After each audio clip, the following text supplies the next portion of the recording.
We are celebrating a year, which we'll get into deeper in this hour, about culture, about arts and culture. And we went out and found a friend in New York City, Brooklyn, Governor's Island, which I'm going to now introduce and bring her up. A few of you were with us at the Happy Dog last night. We did a neighborhood roundtable about activating public space. There's somewhat of a reason for these Adirondack chairs that Bill and I have been sitting in. You'll get better context in a minute. But Leslie Koch inspired a couple of us who saw her recently in Montreal, and she, like no other, has programmed a space on an island in the middle of the East River that was a former military complex. Leslie Koch is the president of the Trust for Governor's Island. Governor's Island is a 172-acre island in New York Harbor. Ms. Koch is responsible for the planning, redevelopment, and ongoing operation of the 150 acres of the island owned by the Trust. Under her direction, since 2006, Governor's Island has been transformed from an abandoned military base into a vibrant public space, welcoming hundreds of thousands of seasonal visitors and a diverse array of arts and cultural programs. Prior to the Trust, Ms. Koch was CEO of the Fund for Public Schools, the nonprofit organization affiliated with the New York City Department of Education. She increased public participation in education and secured nearly $160 million in private sector support in New York. Ms. Koch previously was an executive at Microsoft, a native of New York. She received a BA summa cum laude from Yale College and an MPPM from Yale School of Management. She lives in Brooklyn. Her husband, Douglas, actually produced a play here in town that ran on the stage of Cleveland's own Hannah Theater at Playhouse Square. So she is no stranger to Cleveland. And she premiered last night on the stage of the Happy Dog at the Euclid Tavern. And now, on the stage of the Peter B. Lewis Cinematheque, I give you Leslie Koch to talk to us about space. Leslie. I'm very glad to be here, and United's informed me that I'll be here for the cocktail hour as well. Having a little, yes, thank you. Well, in addition to returning to Cleveland, I was here in 2006, and I had never had the opportunity to be at the Cleveland Museum, where I spent the day. You've actually increased my credibility enormously with the many prominent Clevelanders who live in New York, some of whom I'm sure you know, Bruce Ratner, Aggie Gund among them. But I wanted to read an email that I got from someone, hold on one second, where she said, "Oh my God, you're emailing me from Cleveland. University Circle is transformed since my childhood. I can't believe it." A friend of mine who grew up in Shaker Heights, who's in her mid-60s. I'm so proud of Cleveland. I took people on a tour the last time I was here. So I am now have much more cred with all the former Clevelanders who I've been emailing, actually, from various sites. So thank you very much for doing that. And I may be moving here, depending on how United Airlines chooses to deal with me. So that's good. But I do have my Happy Dog shirt, so I have something to wear tomorrow if I'm still here. I'm going to start. Has anyone heard of Governor's Island before? Just a few. Okay, great. There will not be a quiz. So as Chris alluded to, this is a 172-acre island in the middle of New York Harbor. It sits about 800 yards from Wall Street and 300 yards from Brooklyn. It's a former military base, accessible only by boat and only open to the public in 2005. Chris mentioned that I'm a native New Yorker. I had never heard of this place until I was offered the job. To say it was not part of the life of New York is the understatement of the century. So this gives you an aerial view, actually, of our park under construction, sort of swoopy, and then the Statue of Liberty is right here. So we do have some wonderful views, but as you can see, there is no bridge or tunnel connecting us to the rest of the city. In 2003, 150 acres of the island were transferred to New York, the people of New York, and the remaining 22 acres, just the sort of pale green, the two forts, remain federal property managed by the National Park Service. And I'm just sort of giving you some context because it's hard to visualize if you haven't been there. So it is shaped like an ice cream cone. I know, a very hot topic in Ohio. I know Graders is from Cincinnati. I'm not going to talk about that.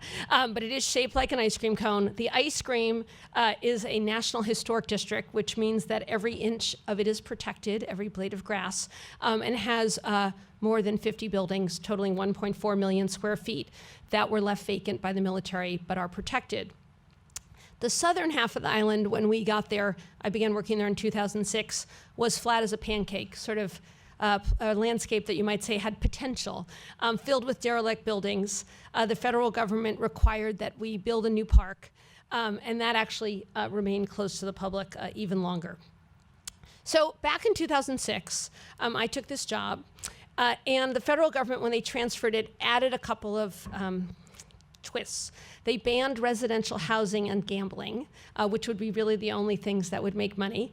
And so nobody, including Bruce Ratner, had any interest, Bruce and I have had that conversation, any interest whatsoever in the island, and no one had been there. A grand total of 8,000 people the summer before in a city of over 8 million had stepped foot on the island, and there wasn't any really public money available to build the park or any of the infrastructure.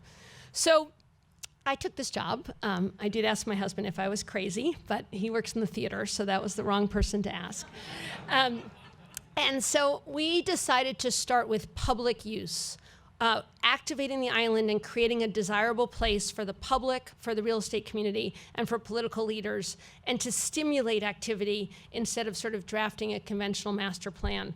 Really what we were trying to do was put this island on the city's map. And I say that quite literally because if you'd looked at the subway map in 2006, or really any map of New York, the island actually was just not on it, literally. But it was clearly not on the psychological map of the city. So the way we did this was sort of looking at New York and looking at what is culture. And you obviously have a richness of culture right here, particularly in this neighborhood of Cleveland. But when you think about culture and what its traditional definition is, really culture's been defined as being inside a box. This is our box. This is Lincoln Center, which was built over 50 years ago. And of course, there are other familiar boxes in New York, like the Metropolitan Museum, which I love. And more recently, this is in Miami, completed about 5 years ago, the Adrian Arsh Center for the Performing Arts, which looks actually quite a bit like Lincoln Center. And people have really traditionally defined culture as being for spectators. You're sitting quietly listening to me, and we go to the opera and we go to other performances. And of course, I was at the Cleveland Museum doing this earlier today. But culture is also needed an appointment. And so when you talk to, when I talk to my colleagues in New York who run performing arts centers and other cultural facilities, they're used to people who make a point, literally an appointment of going to culture, or at least they have to purchase a ticket. And then when you have a conversation, when I switch gears and talk to my colleagues who run parks, and of course New York has many famous, oops, what happened there? Okay, good. I can do this without, if you could do a PowerPoint in a bar, which was sort of a new Cleveland, that I thought Chris was crazy, but that seemed to work really well. But think how much happier you'd be if you were having beer, right? Just like we did last night. Parks are for passive recreation, right? This is a term if any of you work in park bureaucrat land, or they're for active recreation, which means sports. And so really the conversation has been really going back to the 19th century. Parks are where you go to contemplate things or play sports, and culture's where you go to learn and you sit quietly in a seat or you look at things. And what's interesting, and occasionally parks have programming. This is, again, in New York City. We have a theater in the middle of Central Park that has fabulous Shakespeare. But what we've learned in the last 9 years on Governor's Island is that the public, the audience, you, your kids, your friends, your neighbors, actually define and experience culture much more broadly than the traditional institutions have. And so I wanted to share with you our lessons learned from our audience and from our experimentation with culture. So the public thinks culture is everything, right? If you look in the dictionary, culture includes folklore, includes food, and most normal people who don't work in cultural institutions, they actually agree, and they have very broad definitions. It can be jazz. On these images, are all from Governor's Island. These are all events that take place on Governor's Island. Electronic dance music, not my particular favorite, but very popular. Art installations. This is actually a sculpture in light in a historic church on Governor's Island, a neo-Gothic church. African drum festivals. Dance performances, that same church I showed you a few minutes ago, totally transformed. This was reviewed in the New York Times and cited as being a better performance than the same production at the Brooklyn Academy of Music. Theater, this is actually interactive theater in a former offices, Pershing Hall, named in fact for Pershing from the military, and of course sculpture, site-specific sculpture. You can see in this image work by Mark Hanforth, and of course Brooklyn just beyond. Culture very much includes food. Food is the magnet, and food is of course an expression of who we are as people. And that is food festivals as well as eating food. People like approachable culture. You may notice in this picture a man on a recumbent bicycle. I don't know his name, but he comes every Saturday at 11, and he does 20 laps, and he thinks nothing of doing laps around a major piece of sculpture. And that sculpture survived beautifully in a public space with many people feeling comfortable literally approaching sculpture in a way that they can't do in most places. And this is actually a pavilion made out of recycled soda bottles, funded on Kickstarter. The blue is liquid in the soda bottles. There was quite a little mosh pit when this opened, but again, you can see how comfortable people are experiencing this culture created by young architects. Another sculpture, no one's climbing it. People respect that, picnic around it, have their children's birthday parties. And here is the AIDS quilt, an exhibition that went around the country, quilts made by people who lost their friends and family members to AIDS, people able to walk on our lawn and experience that culture. It's easier for culture to be approachable outdoors. People are more relaxed. They can walk up to a sculpture. They can walk up to any art experience. But the other thing that is not really news is we all know that children want to play. And we also know that children like to express themselves. But what we find over and over again on Governor's Island is so do adults. This is actually our climbing structure. It's the only play area in the city of New York where you don't need a child to go there. In New York City, it is illegal to be in a playground without a child, and they are surrounded by fences. I once got busted at a park. I fortunately did know the administrator of the park, who I called on her cell phone and said, "Don't you have better things to do than bust a middle-aged white lady and kick her out of your playground?" These people are obviously having a great time. And adults also, we like to express ourselves. We can be really creative. I have no idea who these people are and why they were on Governor's Island, but they were having a great time. And culture can be created by anyone. These posters are actually posters that were created by different organizations that created programming on Governor's Island. I don't think you'd be able to tell by looking at them which was the project that had the $1 million budget and which was done out of the kitchen of a tiny storefront restaurant, because in today's day, anyone can create identity. And when I say culture is everything, you may have heard of Mark DeSuvero, but I bet you probably don't think of VW bugs as an expression of culture. But 82 VW bugs, the VW traffic jam, now in its 5th year on Governor's Island, is quite a magnet for activity and has been written up in the New Yorker. So those are just examples of how we believe that culture can be created by anyone. Cardboard kayak race surrounding the island. This is the porch stomp. We did not violate child labor laws. Someone stomping along with the music. And I believe these are not audience members. I believe this is a performance, a site-specific dance performance, actually the first month that our new park opened.